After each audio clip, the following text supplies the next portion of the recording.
افلا يتدبرون القرآن ام على قلوب اقفالها، تو کیا یہ لوگ قرآن میں غور نہیں کرتے یا دلوں پر قفل لگ رہے ہیں؟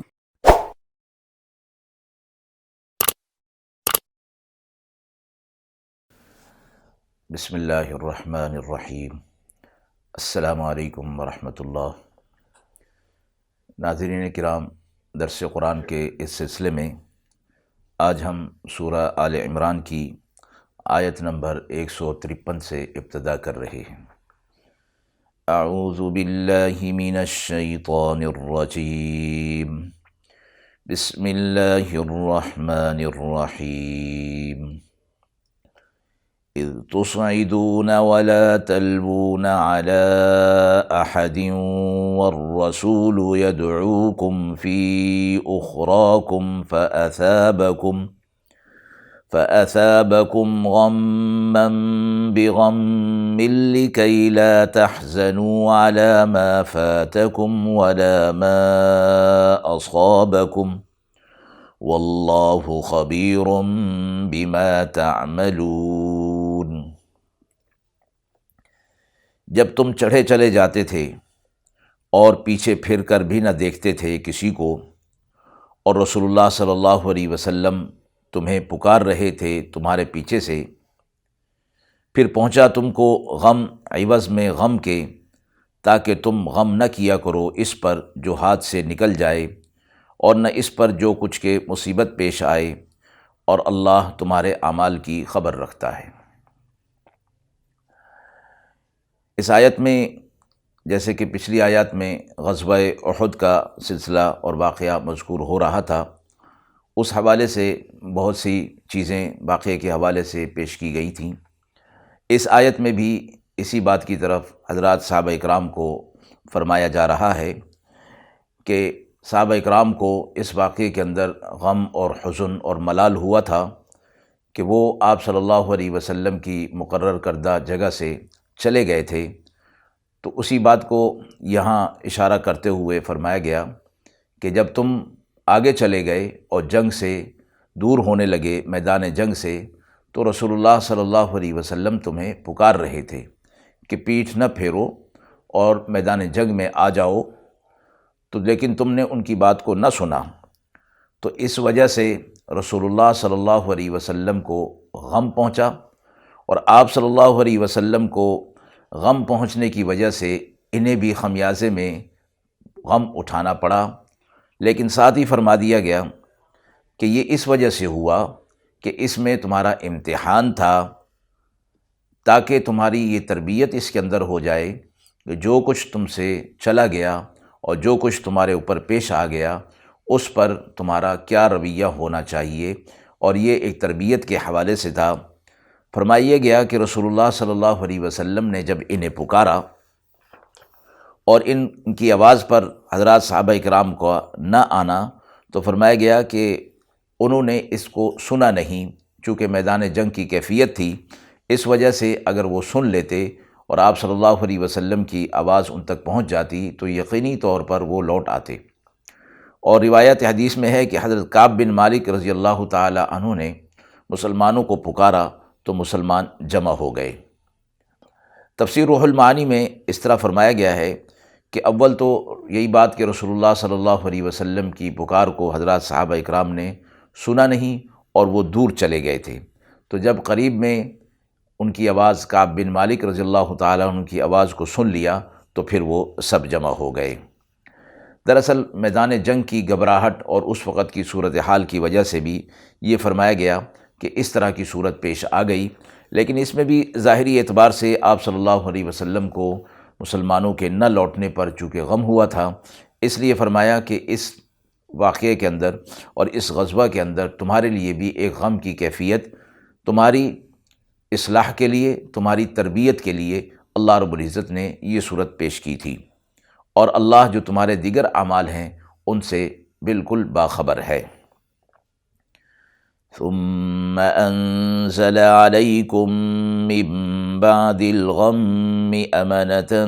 نعاسا يغشى طائفة منكم وطائفة قد أهمتهم أنفسهم يظنون بالله غير الحق ظن الجاهلية يقولون هل لنا من الأمر من شيء قل إن الأمر كله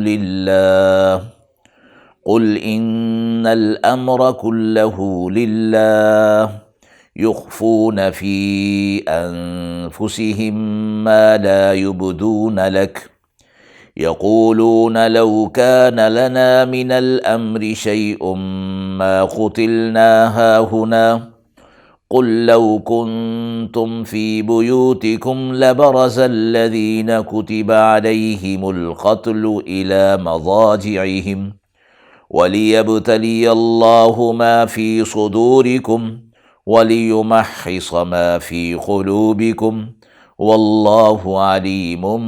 بِذَاتِ الصُّدُورِ۔ پھر تم پر اتارا تنگی کے بعد امن کو، جو اونگ تھی کہ ڈھانک لیا اس اونگ نے بعضوں کو تم میں سے، اور بعضوں کو فکر ہو رہی تھی اپنی جان کا، وہ خیال کر رہے تھے اپنی جان کا، اور اللہ پر جھوٹے خیال جاہلوں کے سے باندھ رہے تھے۔ کہتے تھے کچھ بھی کام ہے ہمارے ہاتھ میں، تو آپ فرما دیجئے سب کام اللہ کے لیے ہے، سارے امور اللہ کے لیے ہیں۔ وہ اپنے جی میں چھپاتے ہیں، آپ سے ظاہر نہیں کرتے۔ کہتے ہیں کہ اگر کچھ کام ہوتا ہمارے ہاتھ تو ہم مارے نہ جاتے اس جگہ۔ تو آپ کہہ دیجئے اگر تم ہوتے اپنے گھروں میں، البتہ باہر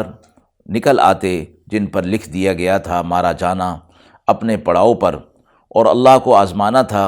جو کچھ تمہارے دلوں کے اندر تھا، دلوں کی باتوں کو آزمائے، اور تمہارے اندیشے اور وسوسے تمہارے دلوں سے دور کر دے، اور اللہ لوگوں کے بھید اور راز جانتا ہے۔ وہی غزوہ احد والی اور صحابہ اکرام سے اور منافقین کی جو بات تھی وہ اس آیت کے اندر دوبارہ دہرائی گئی ہے، اور یہ فرمایا گیا ہے کہ اللہ رب العزت نے میدان جنگ میں اہل ایمان پر نیند کا غلبہ کر دیا، اور وہ اس حالت کے اندر میدان جنگ میں کہ جب کیفیات مختلف ہو رہی ہوں تو اس وقت میں نیند کا آنا اللہ کی طرف سے بہت بڑی رحمت ثابت ہوا۔ ایک صحابی کہتے ہیں کہ ہم پر اونگ اور نیند اس قدر طاری تھی کہ ہمارے ہاتھوں سے تلوار گری پڑ رہی تھی اور ہم نیند کے اندر مبتلا ہو گئے تھے۔ ان کے مقابلے میں جو منافقین تھے وہ نیند سے دور تھے اور انہیں اپنی جانوں کی فکر تھی۔ اسی میں یہ بات فرمائی گئی کہ وہ لوگ اپنی جان کا خیال کر رہے تھے اور اللہ پر جاہلوں جیسی بات کر رہے تھے،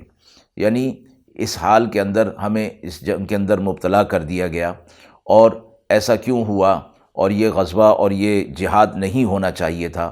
پھر اسی حوالے سے وہ کہتے تھے کہ ہمارے اختیار میں کچھ ہونا چاہیے یا ہمارے مشورے کو قبول کرنا چاہیے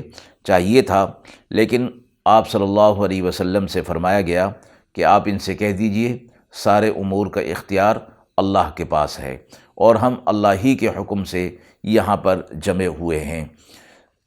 اور یہ لوگ اپنے دل کے اندر جو باتیں تھیں اپنے کفر کی اور منافقت کی وہ چھپاتے تھے، تو اللہ رب العزت نے ان کی اس دل کے اندر کی باتوں کو آپ صلی اللہ علیہ وسلم کے سامنے پیش کر دیا اور ان پر ظاہر کر دیا۔ ان کا منافق ہونا آپ صلی اللہ علیہ وسلم پر ظاہر کر دیا گیا۔ پھر یہ لوگ کہتے تھے کہ اگر آج ہم یہاں نہ ہوتے تو ہم مارے نہ جاتے، یعنی ہمارے جو سردار مارے گئے، ہمارے جو ساتھی مارے گئے، وہ اگر اپنے گھروں میں ہوتے اور اس جگہ پر نہ آتے تو ہم مارے نہ جاتے۔ تو آپ صلی اللہ علیہ وسلم سے فرمایا گیا کہ آپ ان سے کہہ دیجئے کہ بہرحال اللہ رب العزت نے جن کے لیے موت اس حالت میں لکھ دی ہے وہ تو ضرور ہی ان کو اس حالت میں آنے والی ہے، اور تم خود ہی اس جگہ پر،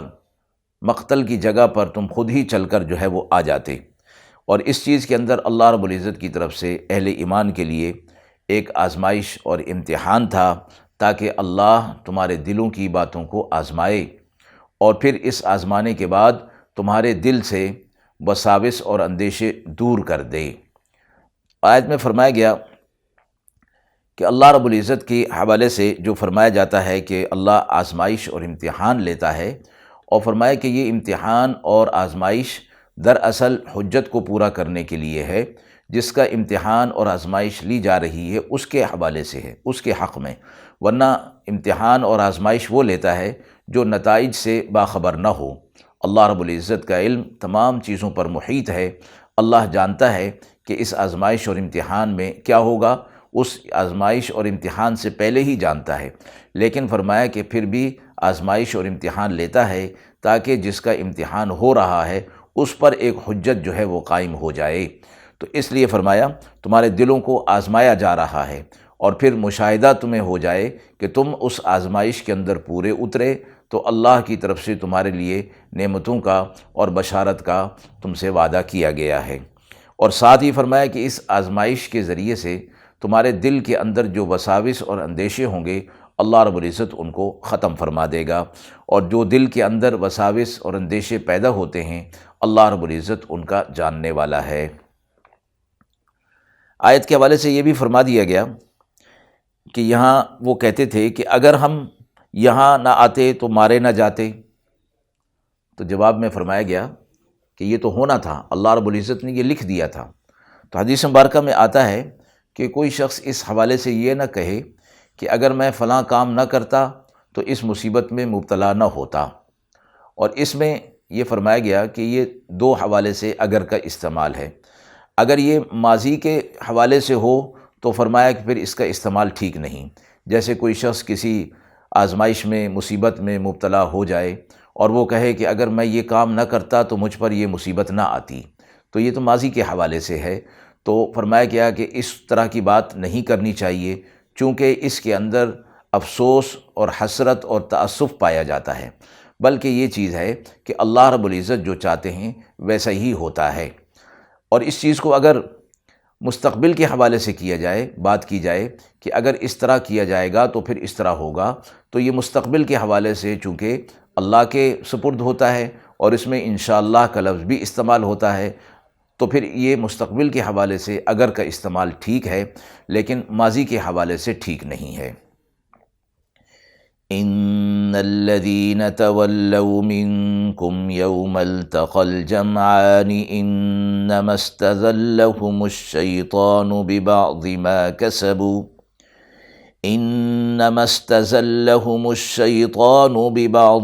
كسبوا ولقد عفى الله عنهم ان اللہ غفور حلیم۔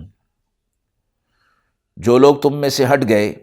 جس دن کے لڑیں دو فوجیں، سو ان کو بہکا دیا شیطان نے ان کے گناہ کی شامت سے، اور اللہ ان کو بخش چکا، اللہ معاف کرنے والا تحمل کرنے والا ہے۔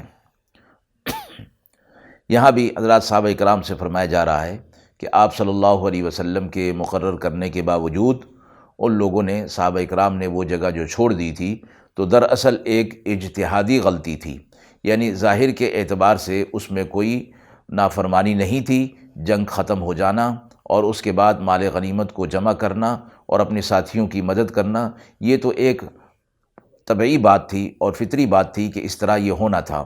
لیکن فرمایا کہ صحابہ اکرام رضوان اللہ تعالیٰ علیہم اجمعین کے لیے، چونکہ جو بڑے حضرات ہوتے ہیں ان کے لیے ان کی چھوٹی لغزش بھی بڑی ہوتی ہے، تو ظاہری اعتبار سے آپ صلی اللہ علیہ وسلم کی حکم عدولی ہوئی اور ان کا حکم توڑا گیا، لیکن اللہ رب العزت نے یہ فرمایا کہ یہ ان کو شیطان نے بہکا دیا تھا،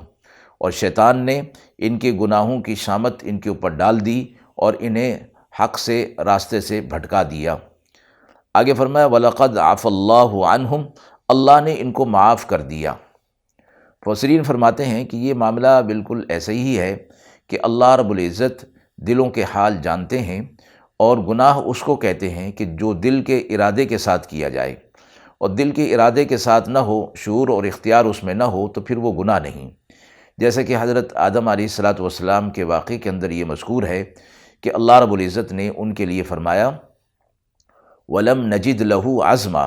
کہ ہم نے ان کے دل کے اندر گناہ کا عزم اور ارادہ نہیں پایا، تو پھر وہ گناہ بھی نہیں رہا، لیکن ایک ظاہری صورت ہو گئی تھی۔ اس وجہ سے اللہ رب العزت نے ان کے لیے فرمایا کہ فَتَلَقَّى آدَمُ مِن رَبِّهِ كَلِمَاتٍ فَتَابَ عَلَيْهِ، اللہ نے انہیں چند کلمات سکھا دیے جس کے ذریعے سے انہوں نے توبہ کی، تو اللہ نے ان کی توبہ کو قبول فرما لیا۔ یعنی ظاہری اعتبار سے بھی چونکہ اصلاح اور تربیت مقصود ہوتی ہے، اس لیے اس طرح کی چیزوں پر تنبیہ ہو جاتی ہے، اصلاح ہو جاتی ہے۔ تو اللہ نے فرمایا کہ ہم نے بھی ان کے دلوں کے اندر آپ صلی اللہ علیہ وسلم کی حکم عدولی کا ارادہ نہیں پایا تھا، اس لیے یہ گناہ بھی نہیں، اجتہادی لغزش تھی، اجتہادی غلطی تھی۔ اور پچھلی آیت کے اندر فرما دیا کہ اللہ دلوں کے بھید اور راز جانتا ہے۔ حضرات صحابہ اکرام کے دل کے اندر یہ بات ہرگز نہیں تھی کہ وہ آپ صلی اللہ علیہ وسلم کی حکم عدولی کریں گے۔ اس وجہ سے اللہ نے فرمایا کہ ہم نے ان کو معاف کر دیا، بخشش کر دی ان کی۔ اللہ بخشنے والا، تحمل کرنے والا ہے۔ عام جگہوں پر غفور کے ساتھ رحیم کی صفت جو ہے اللہ رب العزت کی بیان کی جاتی ہے۔ یہاں غفور کے ساتھ حلیم کی صفت بیان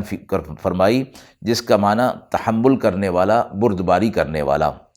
تو صفت غفور کا ظہور آخرت میں ہوگا کہ اللہ وہاں گناہوں کو معاف فرمائیں گے، گناہوں کی مغفرت ہو جائے گی۔